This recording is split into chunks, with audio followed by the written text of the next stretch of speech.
For years, I've built my reputation on attempting and conquering the hardest Nuzlocke challenges. But if I'm being honest, I've strayed from that path. 2 years ago, I dove headfirst into Pokemon Run&Bun, widely regarded as the hardest Pokemon ROM hack of all time, soon after its release in March of 2023.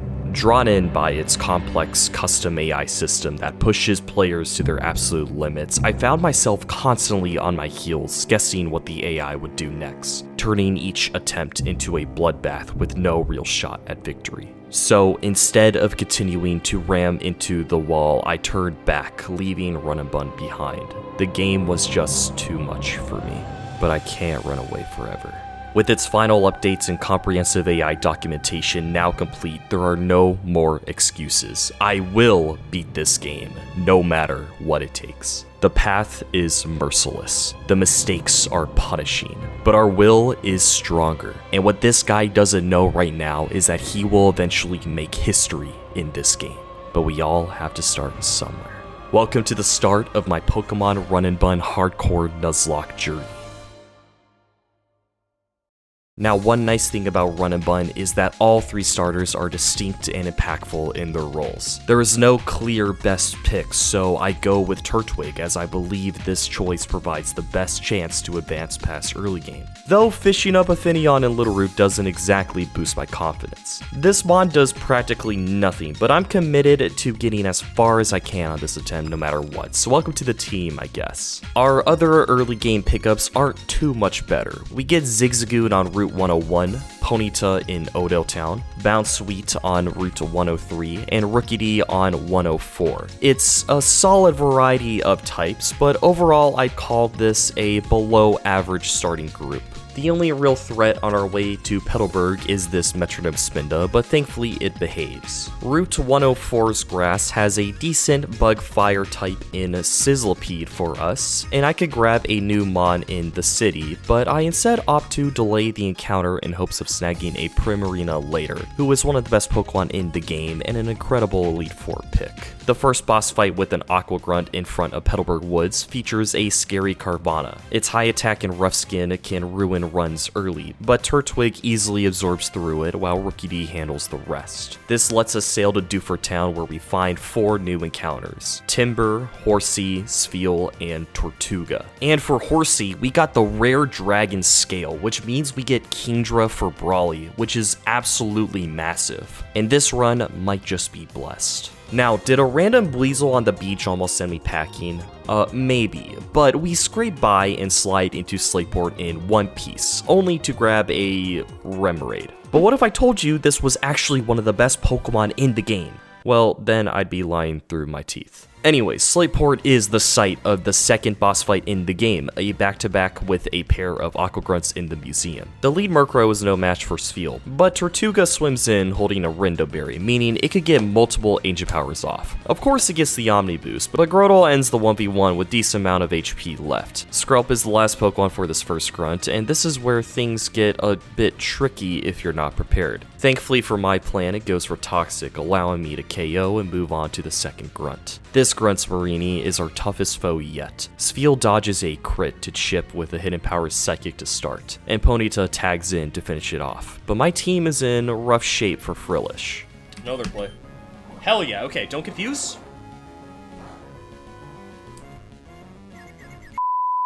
Best of luck! It's good damage. Don't crit me.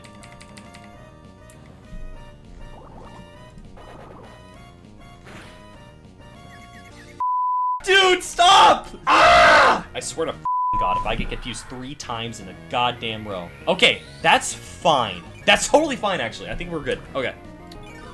Afterwards, we send in Tortuga to smack down Whirlipede twice and finish with the final Aqua Jet. With that, the level cap increases to 21 and we can grab our Route 111 encounter.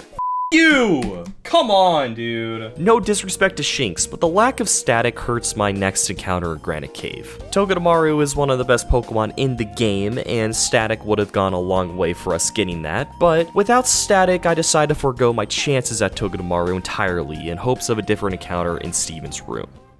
Oh! Yeah!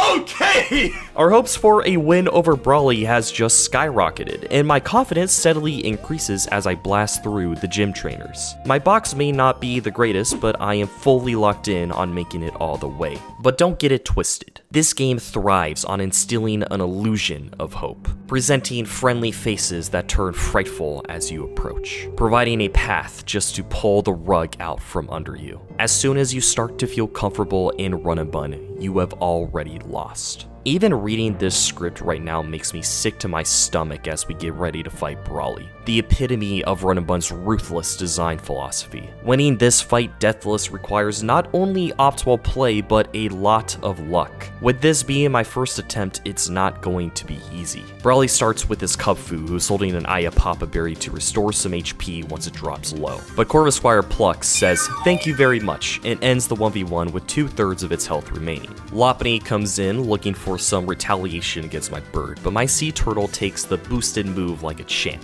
With a quick Aqua Jet to proc Lopunny's eject button, Brawly sends out his Poliwrath, who is hungry for a hidden power grass. I cooked up a beautiful plan to bait superpower to lower the Poliwrath's defense smoothly and kill. There's one problem with that. I actually don't have anything that baits superpower, so... Don't freeze, baby! Come on! Come on! Yes! Yes! Never in doubt, really. We're talking about a supercontinent that's been holding it down for hundreds of millions of years without showing any cracks. Another quick freeze dodge and...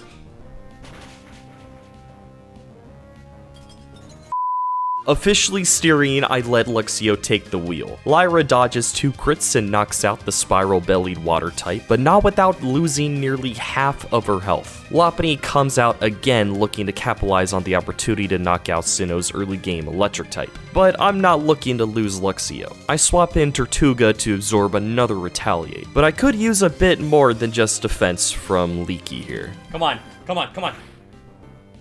Okay? Keep going, keep going. Come on! Oh!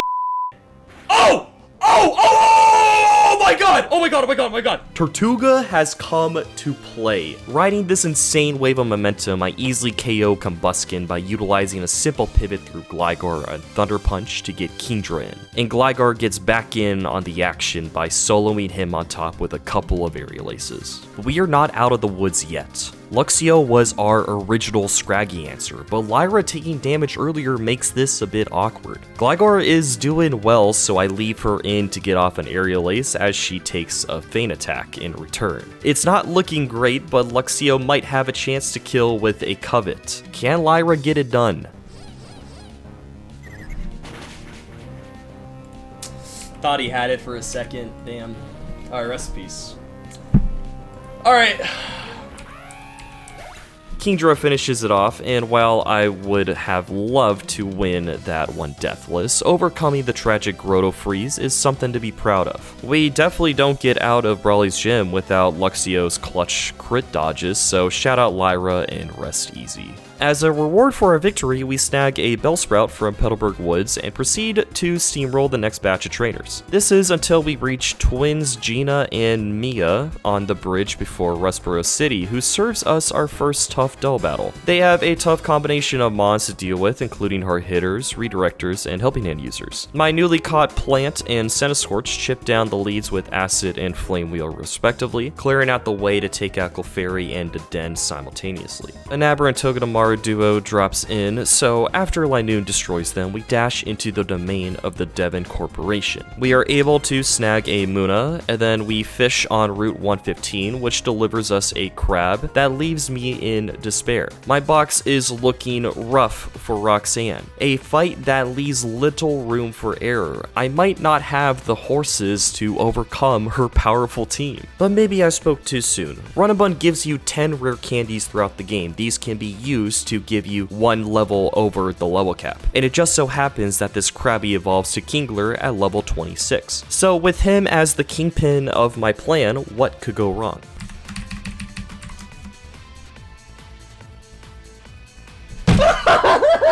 Alright, so new plan. Kingler will just have to live this ancient power from Lunatone. Pretty easy. To start the battle, Gligar calls checkmate on Bisharp in an opening 1v1 and draws out Auroras. And guys, I have found a hidden gem, an unlikely hero. I didn't realize it when I caught this guy back in Littleroot, but he is certainly, unquestionably, without a doubt, the only Pokemon in my box I'm willing to intentionally sack. I don't care about you at all.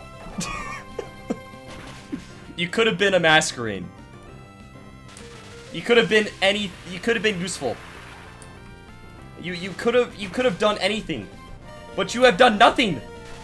You have done absolutely nothing for me. So I do not care that you're dying. Rest in piss. Kingler in for free, fast Brick Break kill, and now Lunatone. As my Aqua Jet does over 50%, Lunatone raises its attack with the weakness policy. Ancient Power will now kill nearly half of the time, so without further ado, the great Ancient Power range dodge of 2025. Yes, yes, yes, yes, yes, yes. Yes, hit the range, hit the range, hit the range, hit the range. Yes.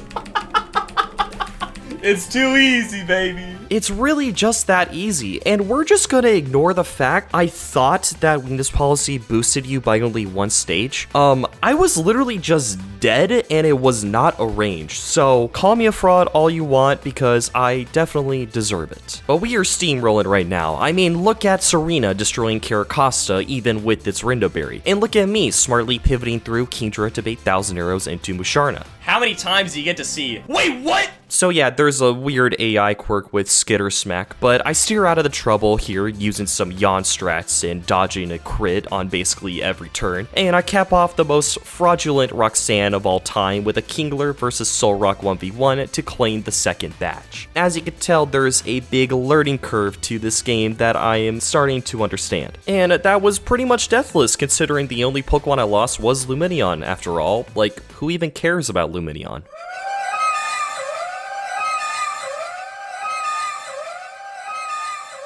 Carrying on our merry way, our next three encounters are some big time pickups. Teddiursa and Resturf Tunnel will evolve into the beast that is Ursaluna in the late game. Shroomish in Verdanturf is always a great encounter, and I name him David after my buddy who likes mushrooms. And last but not least is Nibbler the Joltik. Oh, hell yeah! Not only is Galvantula a great Pokemon, this one also has great IVs and a timid nature thanks to Musharna's Synchronize. Speaking of fast electrics, Route 117 is home to Run&Bun's infamous Lightning Rod double battle. Senior and Junior, Anna and Meg, have built a disgusting double squad led by an Amalga who only knows Discharge and a trio of Pokemon with abilities that proc upon being hit with an electric move. You could try to eliminate Amalga from the field as soon as possible, but I think the better idea is to go after everyone else first to set up a 2v1 against a Pokemon with only one move. I execute the game plan to perfection, striking down Seeking, Lantern, and Marowak before any of them can wreak havoc on my team. But this endgame 2v1 is far from free. While Gligar chills on the left side once I switch her in for Kingdra, I'm constantly risking crit and paralysis on the right side. Thankfully, Breloom dodges both, meaning he fires a massive headbutt that brings the flying squirrel down to yellow HP. I Aerial Ace with Sally on the next turn as Musharna switches in and dodges crit, but I'm down to my last switch in option in Serena. Can she hold? Come on, please!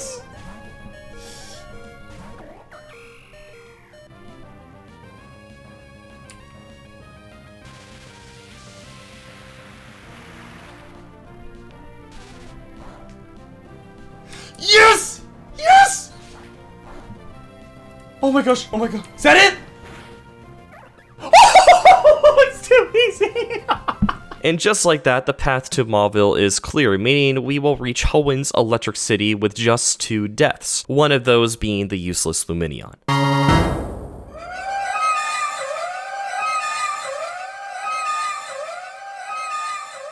Shell is an added Run&Bun boss, who is notorious for being one of the most consistent white points in the game, mostly because of how inconsistent her fight can be. Lapras might sing, but it also might not. Rhydon might stealth rocks, but it also might not do that. Togekiss might crit with super luck and scope lens, but maybe it doesn't. Galarian Slowbro might go first with quick draw and quick claw and flinch you down and crit all your Pokemon and literally wipe you, but hey, maybe it won't. In this battle, we are not only fighting Shell, but the RNG gods as well. It will all come down to our ability to respond to moments of bad RNG. Nibbler makes his debut holding a Chesto Berry and hopes that Lapras will sing instead of attacking, and he does just that. The beautiful part of this matchup is that Galvantula has unnerved, so Lapras can't eat its Citrus Berry, paving the way for Discharge to 2-shot. Rhydon comes in next, seeing a kill with Rock Slide, so I send in Kingdra and... yeah, I'm in shambles. Turns out Stealth Rocks on a Mon's first turn on the field can score higher than a slow kill. Highly unfortunate. Kingdra still OHKOs with Octazooka, and Musharna and Galvantula team up to take down Togekiss. But with Vespiquen switching in, my team is now really feeling the effects of Stealth Rocks. Rapidash, my answer to Queen Bee, will take too much damage from Stealth Rocks to safely switch in on a random move, which could be Power Gem. To bait non-Power Gem, I pivot through Kingdra to secure the Stallion Blaze Kick KO. Tortuga, just like against Brawly, clutches up by dodging every crit against a Silk Scarf normalized Delcatty who only knows Fake Out in last resort, and this brings out Quick Draw, Quick Claw Slowbro, who exposes my plan's fatal flaw. Without a Pokemon who is a clear answer to this guy, I have to rely on a suboptimal Kingler 1v1. That is so tight I can't afford for Big Meat to take both an attack and Stealth Rock's chip upon switching in. Of the Pokemon on my team, it's pretty clear who the worst one is. Rapidash. So I sack my Fire Horse and let Kingler loose. You got this, man. No crits, no poison. Come on. Just give me some good rolls. Defense drop. No defense drop. Whirlpool.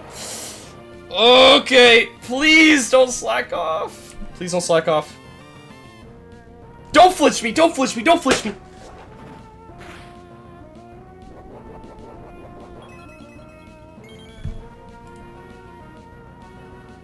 Okay. Oh, let's go, Big Meat. I should go first, right? Yes. Big Meat clutch. Let's go, dude. Another huge win, and just one death is okay, especially with my loss only being a Rapidash. We move on to Mauville. I feed Pangea a rare candy to evolve him into Torterra, and he proceeds to pop off in this gym, KOing Guitarist Kirk's Pincurchin, Toxtricity, and Alolan Raichu, Battle Girl Vivian's Jolteon, as well as youngster Ben's Pikachu and Alolan Golem. But by far the biggest pop-off comes against Sean and Angelo. Traditionally a dull battle, I take advantage of a little quirk to force it into being just a back-to-back instead by bringing just one Pokemon. Torterra proceeds to sweep through Sean's Plusle and Deden, and Angelo's Minun and Kleekling to set up a date with Wattson. In total, Pangea has KO'd 10 of the 18 Pokemon in the gym, which is absolutely insane. On Route 118, I snag a Tentacruel, but what I realize is that Pangea is not enough. I want to get another ground type. So I fish on Route 111, which is an extremely high chance at a timely ground type encounter. Dude. Toxicroak isn't the worst Pokemon for Wattson, I guess. She does start things off by dodging a crit to KO Magnezone with 2 Aura Spheres, but this is just about the most obvious sack I've ever seen in my life. Just the way the cookie crumbles. Sometimes you get good Pokemon in Run&Bun, other times you get Lumineon and Toxicroak. The sack allows Musharna to 1v1 Rotom Fan, drawing out Zeraora next. I pivot through Victory Bell to hopefully get Torterra in on Plasma Fist, but Dude.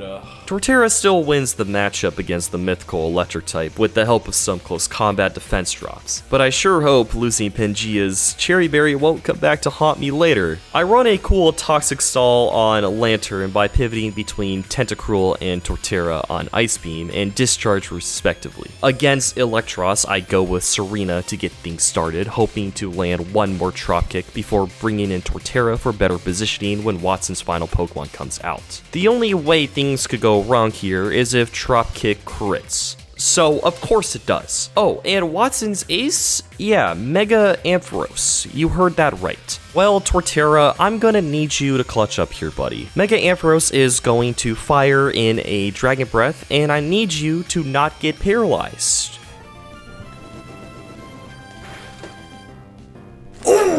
Oh, there we go.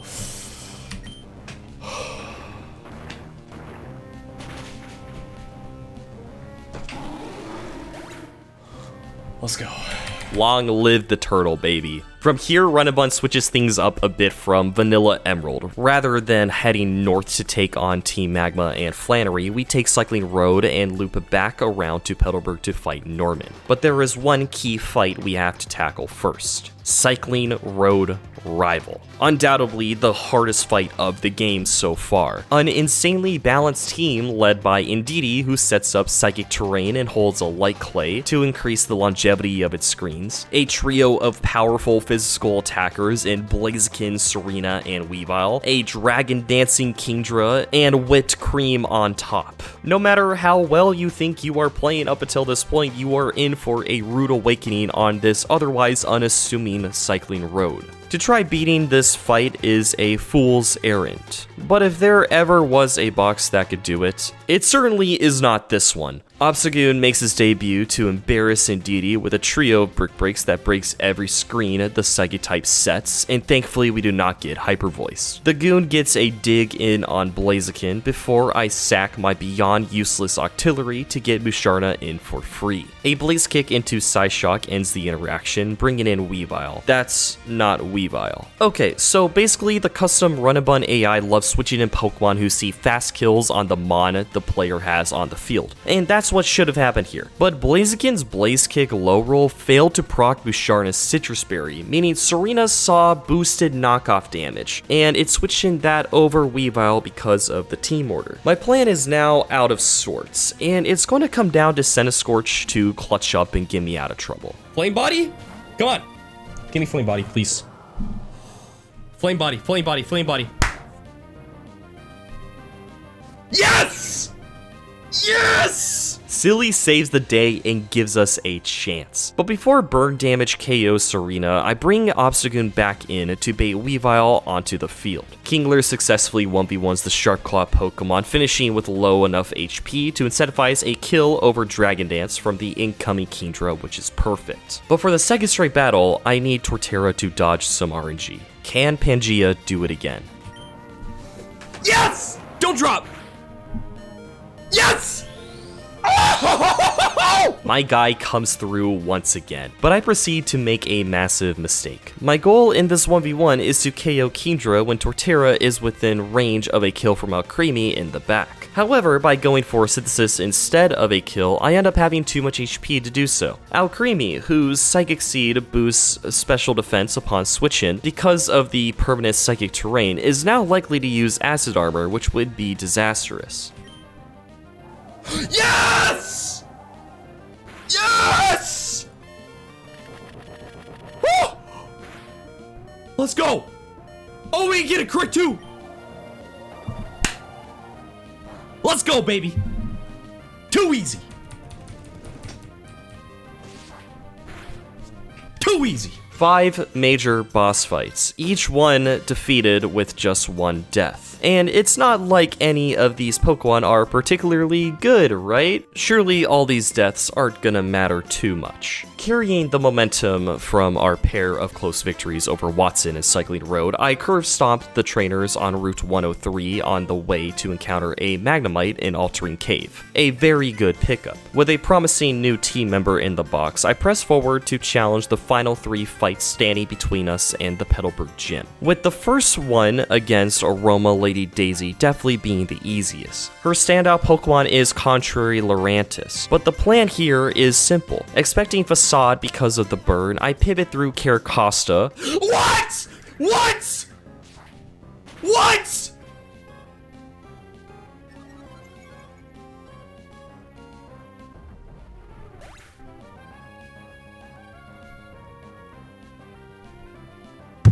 I didn't know it could Leaf Storm over highest damage. I guess straight as a setup move. I literally, dude, like, that's so dumb because, like, Control F Contrary, like, Leaf Storm. Okay, my bad. I guess I'm supposed to have the secret knowledge that Leaf Storm is technically, like, that nasty plot in this case. Like, my bad. I guess I'm just supposed to know this. That's literally something that should be in the doc. Okay.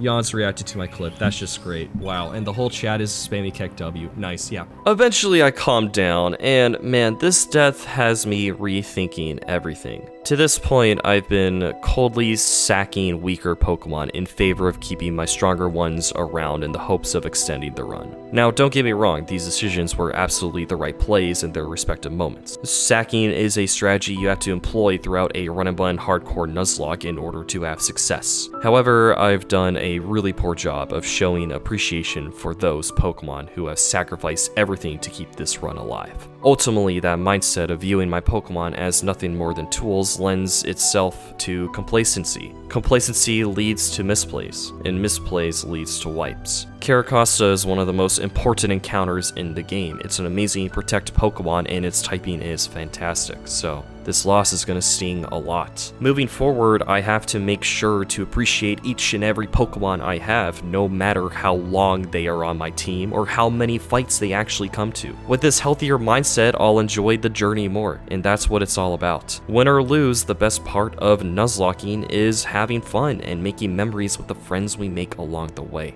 I don't know how much longer this run will last. My box isn't exactly stacked with great options to tackle the battles ahead, but that's okay. My Pokemon are going to go down fighting tooth and nail until the very end, and we'll do it for each other. So let's take on the Petalburg Gym, shall we? We will have to fight 3 of the 6 trainers in the gym to reach the final leader. I start with Cool Trainer Mary in the accuracy room. It's going well until I mess up the switch-in AI once again, leading to Lycanroc coming out when I was expecting Machamp. So when Machamp finally does hit the field, Kingler has to deliver in the clutch once again. Crit or drop. We want to see bulk up. Yes! Yes, yes, yes, yes, yes! Oh my goodness, dude. Kingler. Kingler. Yes. We got a high roll too, dude. We high roll and drop, dude. My range is 43.5 to 51, by the way. And plus leftovers. That, dude. Oh my goodness.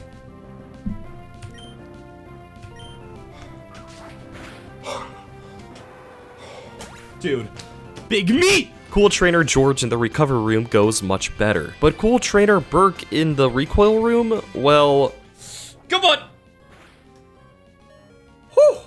Big Meat, you are the GOAT. Okay, deep breaths. 6 deaths isn't too bad, and Kingler has backpacked us through the gym trainers to prevent any more. And look, it's Dad, finally a friendly face. Now that I've reconciled with my fallen Pokemon, I can finally relax and play loose. As soon as you start to feel comfortable in Run&Bun, you have already lost. So I start planning Norman, and you know what? My options are really not great. This gym is known to be the #1 run killer in the game. It's the trainer that crushes all your hopes and dreams. And maybe my Mega Pidgeot plan is horrendous and susceptible to merely just somewhat bad RNG, but you know what? That's okay. We're here to have fun, and all I can do is pretend that nothing will go wrong. Starting with Norman's Eviolite Porygon 2. It's hard to plan a consistent line for this guy, and the best one I've got is having Tentacruel knock off the held item and start a Toxic Stall. It ultimately ends up with Magneton in baiting in Diggersby. This guy, who has huge power and one of the only stat buffs in the game, can be challenging to counter unless you have a big turtle. With Torterra's taught Rock Tomb, we are able to break Sash and become faster than the bunny, and now he's guaranteed to spam Quick Attack every turn, so I utilize Synthesis and Giga Drain to heal back to near full roll as I KO. And now Cincino comes in, I desperately need to proc Centiskorch's Flame Body. Can we do it? Please! Please! No! No, dude! Each one of those hits had a 30% chance to bird Cincino, giving me about a 2/3 chance overall to get it. But I didn't, and I have to adjust now. After sitting there for a while and staring at my team, I realized something. Rock Blast is incoming, so I can pivot through Torterra to set up the same triple axle into Centiskorch situation. Thank you. Okay, we got it. And we are still alive. Eventually, after pivoting around to keep letting burn damage whittle the Scarf sensation down, I bring in Magneton. Cincino has a King's Rock, meaning each hit of Tail Slap has a 10% chance to flinch. With 5 hits incoming, there's roughly a 41% chance of Magneton flinching.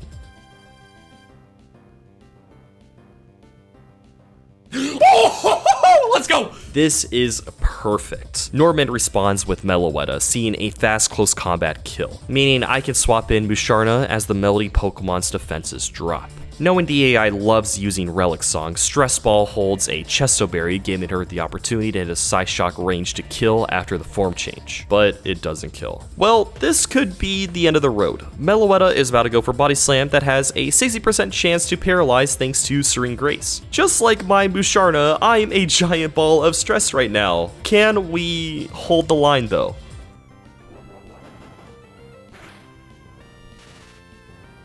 Please. Doesn't matter. Please!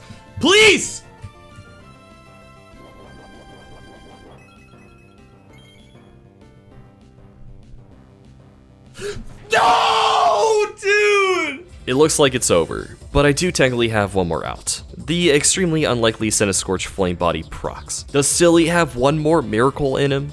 CC! Flame Body, please. Please, Flame Body. Please, Flame Body! We are now in desperation mode. Torterra does manage to avenge Centiskorch, but Mega Pidgeot then comes out. Walrein is our last hope of keeping things alive. But sometimes it was not meant to be. As I watch Pokemon's original bird knock out Tentacruel, Walrein, Musharna, Magneton, and last but not least, Torterra, I can't help but reflect on this run. For my first attempt in this new era of Run&Bun Nuzlocking, I'm really proud of myself. I played well, learned a lot, and can confidently say I have what it takes to go all the way. If I keep pushing and trust my Pokemon, nobody, I mean nobody, can stop me. And this is only the start of our quest to beating Pokemon's hardest Nuzlocke.